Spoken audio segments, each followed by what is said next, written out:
नमस्कार। आज के इस खास विश्लेषण में हम सीधे गरुड़ पुराण के उन गहरे पन्नों में उतरने वाले हैं जो सदियों से रहस्य बने हुए हैं। मृत्यु के बाद का सफर हो या हमारे रोजमर्रा के कर्मों का असली हिसाब किताब, आज हम मूल ग्रंथ में छुपे उन तथ्यों को डिकोड करेंगे जो तय करते हैं कि हमारी नियति आखिर कैसे आकार लेती है। तो चलिए बिना किसी देरी के इस दिलचस्प सफर की शुरुआत करते हैं। अब सबसे पहले एक ऐसा दार्शनिक सवाल जो हम सभी के मन में कभी न कभी जरूर उठता है, सच्चाई और धर्म के रास्ते पर चलने वालों के हिस्से में इतनी मुश्किलें क्यों आती हैं? और इसके ठीक उलट जीवन भर छल कपट करने वाले अक्सर सुख सुविधाओं में क्यों नजर आते हैं? सच कहूं तो ये एक ऐसा विरोधाभास है जो इस प्राचीन ग्रंथ के बिल्कुल केंद्र में मौजूद है। तो आइए सबसे पहले बात करते हैं कर्म के असली रहस्य की। मूल ग्रंथ में भगवान कृष्ण और पक्षीराज गरुड़ के बीच का जो अद्भुत संवाद है, वो एक ब्रह्मांडीय नियम को बिल्कुल साफ कर देता है कि हमारा हर एक कदम हमारे भविष्य को तय करता है। यहीं से पुनर्जन्म का सिद्धांत सामने आता है। जब कोई जन्म से ही कोई शारीरिक कष्ट या बड़ा जीवन संघर्ष झेल रहा होता है, तो ग्रंथ के अनुसार यह कोई संयोग या बुरी किस्मत नहीं है। यह असल में पिछले जीवन के उन अधूरे या अनसुलझे कर्मों का सीधा प्रभाव है जो इस नई जिंदगी में साथ चले आए हैं। इस बात को और गहराई से समझने के लिए अहंकार और पुनर्जन्म से जुड़ी रानी सुकन्या की कहानी पर नजर डालते हैं। ये कहानी सच में आंखें खोलने वाली है। राजा इक्ष्वाकु के समय की बात है। रानी सुकन्या का मनुष्य जीवन बेहद सुखद था, लेकिन अपने अत्यधिक अहंकार के चलते उन्होंने अपने ही समर्पित पति का हमेशा अपमान किया। पति के घर छोड़ने के बाद जब सुकन्या ने उन्हें एक दूसरी स्त्री के साथ खुशी से जीवन बिताते देखा, तो वो भारी आत्मग्लानि और पछतावे के बोझ तले दब गईं और उनके प्राण निकल गए। लेकिन कहानी यहाँ खत्म नहीं होती। अपने पापों के कारण नरक के भयानक कष्ट सहने के बाद उन्हें एक जंगली सूअर के रूप में जन्म लेना पड़ा। एक ऐसा जीवन जहाँ हर पल सिर्फ और सिर्फ खौफ था। लेकिन फिर एक दिलचस्प मोड़ आता है। राजा इक्ष्वाकु के बाण से उस जंगली सूअर का शिकार होता है। मृत्यु की उस घड़ी में महारानी सुदेवा को उस तड़पते हुए जीव पर दया आ जाती है।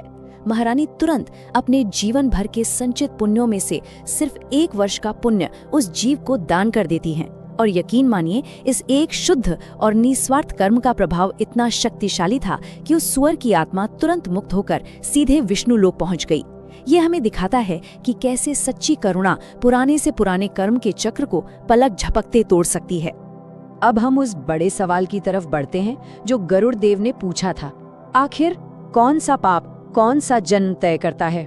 ग्रंथ में मौजूद ये आंकड़े इस मामले में एकदम स्पष्ट और थोड़े डराने वाले भी हैं। ये कोई मनगढ़ंत बात नहीं है, बल्कि हमारे रोजमर्रा के कर्मों का सीधा नतीजा है। उदाहरण के लिए, माता पिता का अनादर करने पर अगला जन्म कछुए का मिलता है, एक बेहद धीमा और बोझिल जीवन। अगर कोई सच्चे मित्र को धोखा देता है तो उसे गधे का जन्म मिलता है।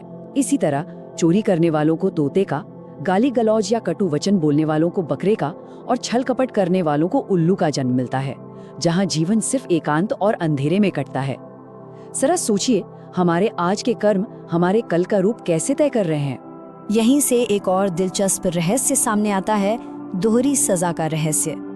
अक्सर ये बहस होती है कि अगर कोई आत्मा नर्क की कठोर सजा काट चुकी है, तो फिर अगले जन्म में वो गरीबी या बीमारी का संघर्ष क्यों झेलती है?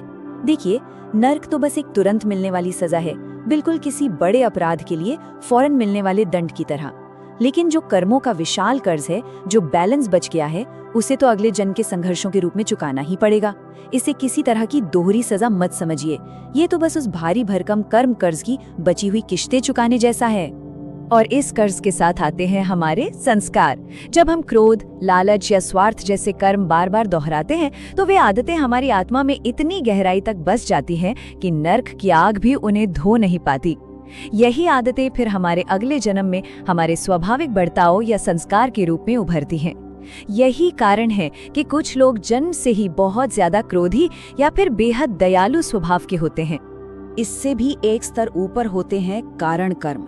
ये वो गहरे और भयंकर पाप है जो चरम अहंकार से पैदा होते हैं, जब इंसान खुद को ही भगवान समझने लगता है। मान लीजिए कोई अत्याचारी राजा है जो अपनी प्रजा पर जुल्म ढाता है। ऐसे कर्मों का कर्ज इतना गहरा होता है कि नर्क का एक छोटा सा दौरा इसे साफ नहीं कर सकता। इस कर्ज को पूरी तरह चुकाने के लिए आत्मा को कई जन्मों तक लगातार घोर गरीबी और कष्ट की भट्टी से गुजरना पड़ता है। अब इस पूरी प्रक्रिया में एक बात जो अक्सर परेशान करती है वो है ईश्वर के न्याय की प्रतीक्षा। हम इंसान बड़े उतावले होते हैं ना, हमें लगता है कि भगवान फैसला करने में इतनी देर क्यों लगा रहे हैं। ग्रंथ में एक बड़े ही अधीर मंदिर के पुजारी की कहानी है जो इस मानवीय और ईश्वरीय दृष्टिकोण के अंतर को बखूबी समझाती है। हम इंसान सिर्फ आज को देखते हैं, अपने सामने की सीमित परिस्थितियों को देखकर तुरंत फैसला सुना देते हैं कि क्या सही है और क्या गलत। उस पुजारी ने जब एक दिन के लिए भगवान की कुर्सी संभाली तो उसने यही गलती की और एक निर्दोष की जान खतरे में डाल दी। दूसरी तरफ ईश्वरीय दृष्टि अतीत, वर्तमान और भविष्य तीनों को एक साथ देखती है। ईश्वर तभी दखल देते हैं जब लंबे समय का संतुलन और अंतिम भलाई सुनिश्चित करनी हो। इसी संदर्भ में भगवान विष्णु का ये कथन एकदम सटीक बैठता है। मेरा निर्णय देर से आता है लेकिन वो पूरी तरह न्यायपूर्ण होता है। जो घटनाएं आज हमें अपने सीमित ज्ञान की वजह से अन्यायपूर्ण या गलत लग रही हैं, असल में वो हमारे पिछले जन्मों के हिसाब किताब को बराबर करने और भविष्य की किसी बड़ी तबाही को रोकने के लिए ही घट रही होती हैं। तो क्या इस अंतहीन चक्र से बाहर निकलने का कोई उपाय है? जी हाँ, बिल्कुल है। गरुड़ पुराण हमें सिर्फ डराता नहीं है, बल्कि इस भारी भरकम बंधन से मुक्ति पाने के बहुत ही व्यावहारिक समाधान भी देता है। इसमें 4 सबसे गहरे मार्ग बताए गए हैं। पहला है प्रायश्चित, यानी जिन्हें जाने अनजाने चोट पहुंचाई है उनसे सच्चे दिल से माफी मांगना। दूसरा है दान और सेवा, अपना समय, अपना धन या फिर सिर्फ अपनी करुणा दूसरों के साथ बांटना।